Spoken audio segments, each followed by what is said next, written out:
இன்றைக்கும் உலக அளவில் 10-15% தான். பட் ஆனால் டெஃபினட்டாக ஆண்கள் குழந்தையின்மை பிரச்சனைகள் அதிகரித்து தான் வருகிறது, பெண்களுக்கும் தான். ஏன்னா இன்றைக்கி இருக்கிற என்விரான்மெண்ட்டில் நம்ம சுவாசிக்கிற காற்று, குடிக்கிற தண்ணி, யூஸ் பண்ணுற எல்லாத்துலேயும் கெமிக்கல்ஸ் இருக்குது. இதில் இருக்கிற முக்கியமான ஒன்று வந்து பாபான்னு சொல்கிற பாராமினோபினால். இது வந்து செல்ஸுடைய ஆர்என்ஏ டிஎன்ஏ பாதிக்குது, எல்லா செல்ஸையும். அதனால தான் கேன்சர் அதிகமாக இருக்குது. எல்லா செல் பாதிப்புகளும் அதிகமாகி தான் பெண்கள் ஆண்கள் 2 பேருக்குமே. ஏன்னா நிறைய உருவாகிற செல்ஸ் வந்து கருமுட்டைகளும் விந்துக்களும், இவை பழுதாகிறது இந்த மாதிரியான என்விரான்மெண்டல் பொல்யூஷன், டாக்ஸின்ஸ் இது ரொம்ப அதிகமாக இருக்குது. இதனால தான் இன்றைக்கி வர காலகட்டத்தில் ஆண் விந்தணுக்கள் குறைவு. என்னென்னா 1950 நம்ம கண்ட்ரியில் பண்ண ஒரு ஆய்வில் 10 வருஷத்தில் 1% ஸ்பெர்ம் குறையுதுங்கிறாங்க.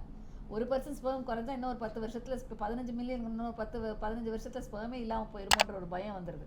ஸோ இந்த வகையில் இந்த சுற்றுப்புற சுகாதார சூழலோட பாதிப்பு ரொம்ப அதிகமாக இருக்கிறதுனால தான் அந்த ஆக்சிடேட்டிவ் ஸ்ட்ரெஸ் ஸ்பெர்ம்ஸ் அஃபெக்ட் பண்ணுது, எக் அஃபெக்ட் பண்ணுது. இதனால தான் இந்த இன்ஃபர்டிலிட்டி ரேட்ஸ் அதிகமாகுது, சிவியாரிட்டி அதிகமாகுது, இள வயதிலே அவங்களுக்கு பிரச்சனைகள் அதிகமாகுது.